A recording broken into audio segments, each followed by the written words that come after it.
সাদিস একাডেমির পক্ষ থেকে সবাইকে স্বাগতম। আজকে আমি পরিসংখ্যানের একটি গুরুত্বপূর্ণ বিষয়ে কাই স্কয়ার টেস্ট নিয়ে আলোচনা করব। আমরা জানি যে জীব সংক্রান্ত পরীক্ষায় পরিমাণগত তথ্য ছাড়াও একজন গবেষককে গুণগত বৈশিষ্ট্য নিয়ে কাজ করতে হয়। যেমন বংশগত পরীক্ষায় বীজের রং বা ফুলের রঙের কোনো সংখ্যাত্মক মান পাওয়া যায় না। অর্থাৎ বীজের রং বা ফুলের রঙের কোনো সংখ্যাত্মক মান নেই, তাদের গুণগত বৈশিষ্ট্য রয়েছে, অর্থাৎ সংখ্যায় গণনা করা যায় না। সংখ্যায় পরিমাপ করা না গেলেও রঙের উপর ভিত্তি করে এদের বিভিন্ন শ্রেণীতে ভাগ করা যায়। তো এভাবে বিভিন্ন শ্রেণী থেকে প্রাপ্ত পর্যবেক্ষিত মান এবং প্রত্যাশিত মানের মধ্যে যে পরিমাণগত পরিসংখ্যানগত যে তাৎপর্য আছে কিনা তা যাচাই করার জন্য কাই স্কয়ার টেস্ট করা হয়। তো আমরা বলতে পারি কাই স্কয়ার টেস্ট হলো যে নমুনার পর্যবেক্ষিত মান এবং প্রত্যাশিত মানের মধ্যে পার্থক্য নির্ণয় করে তার বর্গফলকে প্রত্যাশিত মান দ্বারা ভাগ করলে যে মান পাওয়া যায় তাকে কাই স্কয়ার টেস্ট বা কাই বর্গ পরীক্ষা বলে। এটাকে আমরা নিম্নোক্ত সমীকরণ দ্বারা প্রকাশ করতে পারি।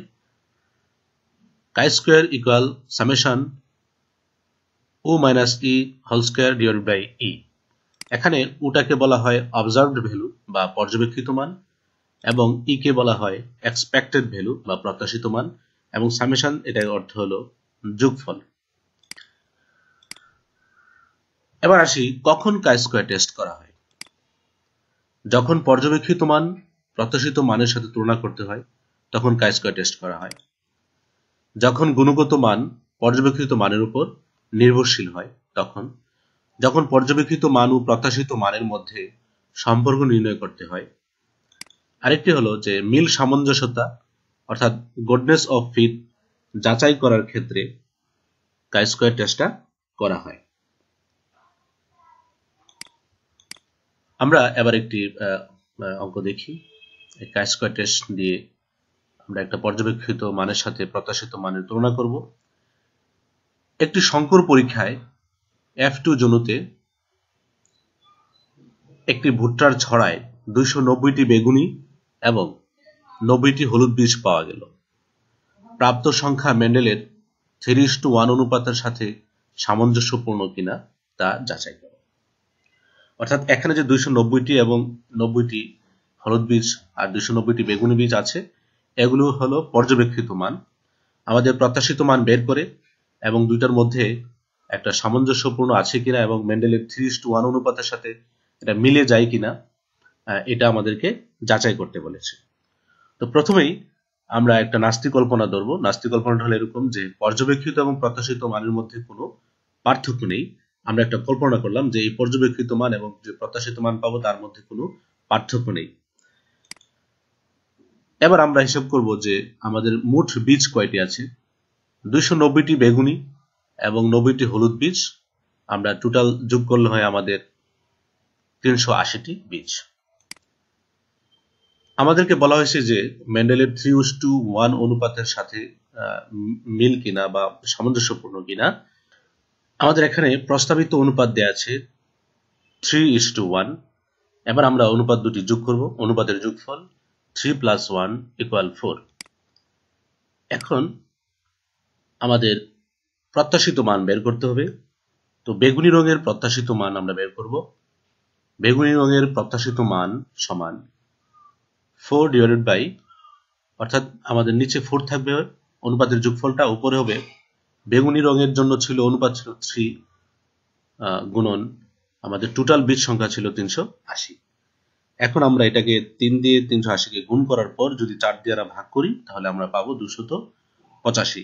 এই 285 হলো আমাদের প্রত্যাশিত মান। এটা হলো বেগুনি রঙের জন্য। হলুদ রঙের প্রত্যাশিত মান আসবে সমান সেম, জাস্ট হলুদ রঙের যে অনুপাতটা, এই অনুপাতের সাথে 380 গুণ করে 4 দ্বারা ভাগ করব এবং এটা পাওয়া যাচ্ছে কত 95। এটা হলো হলুদ রঙের প্রত্যাশিত মান। এখন আমরা প্রত্যাশিত মান দুটি পেলাম। পর্যবেক্ষিত মান এবং প্রত্যাশিত মানের মধ্যে আমরা একটা সম্পর্ক তৈরি করব এবং সামঞ্জস্যপূর্ণ কিনা অর্থাৎ মেন্ডেলের 3:1 অনুপাতের সাথে মিলে কিনা সেটি আমরা বের করব। এটা বের করার জন্য আমাদের একটা চার্ট তৈরি করতে হবে। এটা হলো এরকম যে প্রথমে আমরা ক্লাস নিব। ক্লাস হচ্ছিল আমাদের দুই ধরনের বৈশিষ্ট্যের বীজ রয়েছে, একটা বেগুনি আর একটা হলুদ।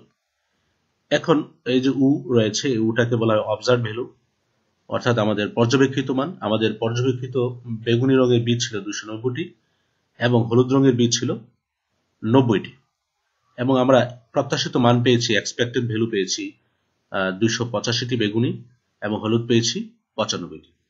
এখন আমরা উ থেকে ই কে বিয়োগ যদি করি, 290 থেকে 285 বিয়োগ করলে 5, আর এই এখানে 90 থেকে 95 বিয়োগ করলে -5 হবে। এবং এটাকে যদি আমরা স্কোয়ার করি, 5 স্কোয়ার করলে 25 হয়, অর্থাৎ উ মাইনাস ই যে মানটা আছে এটাকে আমরা স্কোয়ার করব। তাহলে 5 বর্গ করলে হয় 25, এবং এখন -5 কে করলে হয় 25, অর্থাৎ 25। এবার আমাদের সূত্রটা ছিল chi square equal summation O minus C whole square divided by E. এখন আমরা কি করব, এই যে উ মাইনাস ই যে মানটা পেয়েছে হোল স্কোয়ারের মানটা, এটাকে ই দ্বারা ভাগ করব। তো আমরা উ মাইনাস সি হোল স্কোয়ার মান এই বেগুনি রঙের জন্য পেয়েছিলাম কত, 25।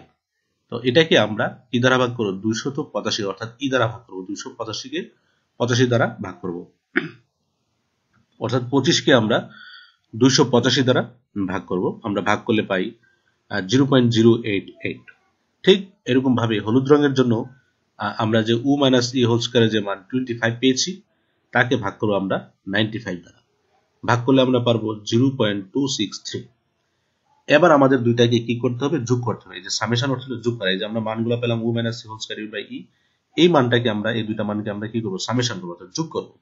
তাহলে এই মানটাকে আমরা যোগ করলে আমরা পাবো 0.351। এটা হলো কাই স্কয়ারের মান। এবার আমাদের করতে হবে যে মুক্ত মাত্রা নির্ণয়। মুক্ত মাত্রা নির্ণয় করার ক্ষেত্রে কাই স্কয়ার টেস্টের একটি সূত্র রয়েছে। এখানে আমরা দেখতে পাচ্ছি আমাদের দুইটা শ্রেণী রয়েছে, একটা হলো বেগুনি এবং হলুদ। তাহলে মুক্ত মাত্রা কি হবে, মুক্ত মাত্রাকে ইংরেজি নাম হলো ডিগ্রি অফ ফ্রিডম। এটাকে n-1 বলবো। n হলো এখানে আমাদের যে দুইটা শ্রেণী, এটা তার থেকে আমরা 1 বিয়োগ করব। তাহলে আমাদের দুটি শ্রেণী ছিল, বেগুনি এবং হলুদ। তো আমরা লিখতে পারি 2 - 1, অর্থাৎ n এর মান এখানে 2। তাহলে 2 - 1 = 1। আমরা এবার মন্তব্য করব। মন্তব্যটা হলো এরকম যে 1 মুক্ত মাত্রায়, অর্থাৎ 1 মুক্ত মাত্রা, আমরা যে মুক্ত মাত্রা 1 পেয়েছি, 1 মুক্ত মাত্রায় এবং 5% সংশয় মাত্রায় কাই স্কয়ারের টেবিল মান 3.841। এটা একটা কাই স্কয়ারের টেবিল মান থেকে নেওয়া হয়েছে। আমাদের যাদের বই আছে, পরিসংখ্যান বইয়ের মধ্যে কাই স্কয়ারের টেবিল মান দেয়া আছে বইয়ের শেষের দিকে। ওখান থেকে কাই স্কয়ারের মানটা 1 মুক্ত মাত্রা এবং 5% সংশয় মাত্রায় টেবিল মানটা হলো 3.841। ওখান থেকে আমরা মানটা নিয়েছি, এবং আমাদের যে হিসাবকৃত মান আমরা যা পেয়েছি তা হলো 0.351। তো টেবিল মান থেকে আমাদের মানটা কিন্তু অনেক ছোট। ফলে আমরা বলতে পারি যে কাই স্কয়ারের মানটা কি, তাৎপর্যহীন। অর্থাৎ আমরা যে মানটা পেয়েছি এটা যদি বড় হইতো, তাহলে আমরা তাৎপর্যহীন এই কথাটা আমরা বলতাম না। যেহেতু আমাদের মানটা টেবিল মানের যে কত অনেক ছোট হয়েছে, অর্থাৎ প্রত্যাশিত মান এবং অর্থাৎ আমাদের পর্যবেক্ষিত মান এবং প্রত্যাশিত মানের মধ্যে যে কাই স্কয়ার টেস্ট করলাম আমরা, ওই মানটা কি, তাৎপর্যহীন। তো সুতরাং নাস্তিক কল্পনা গ্রহণীয়। আমরা নাস্তিক কল্পনাতে কি ধরেছিলাম, যে পর্যবেক্ষিত মান এবং প্রত্যাশিত মানের মধ্যে কোনো পার্থক্য নেই। এই কারণে লিখেছি যে কাই স্কয়ারের মানটা তাৎপর্যহীন বলে আমরা এখন বলতে পারবো যে নাস্তিক কল্পনাটা গ্রহণীয়। আর তাৎপর্যহীন যদি না হতো তাহলে নাস্তিক কল্পনা গ্রহণীয় হতো না। অতএব সরবরাহকৃত ডাটা মেন্ডেলের 3:1 অনুপাতের সাথে সামঞ্জস্যপূর্ণ বা মেনে চলে। অর্থাৎ নাস্তিক কল্পনা যদি গ্রহণীয় যদি হয়, গ্রহণযোগ্য যদি হয়, তাহলে কি হবে, সেটা মেন্ডেলের সূত্রকে মেনে চলবে। আর নাস্তিক কল্পনা যদি গ্রহণ না হতো, বিকল্প কল্পনা যদি গ্রহণ হতো, তাহলে সেটা আমরা বলতাম যে মেন্ডেলের সূত্রের সাথে সামঞ্জস্যপূর্ণ নয়। তো যেহেতু তাৎপর্যহীন, তাহলে আমরা বলতে পারি নাস্তিক কল্পনা গ্রহণযোগ্য এবং তা মেন্ডেলের সূত্রকে কি করে মেনে চলে। এভাবে আমরা পর্যবেক্ষিত এবং প্রত্যাশিত মানের মধ্যে তুলনা করতে পারি, এবং এটার গুডনেস অফ ফিট অর্থাৎ মিল সামঞ্জস্যতা, অর্থাৎ যেমন আমরা এখানে গুডনেস অফ ফিট মেন্ডেলের সূত্রকে মেনে চলি কিনা এটা প্রমাণ করলাম। তো সবাইকে ধন্যবাদ। আমার ভিডিওটি ভালো লাগলে লাইক, কমেন্ট এবং শেয়ার করবে, আমার পাশে থাকবে।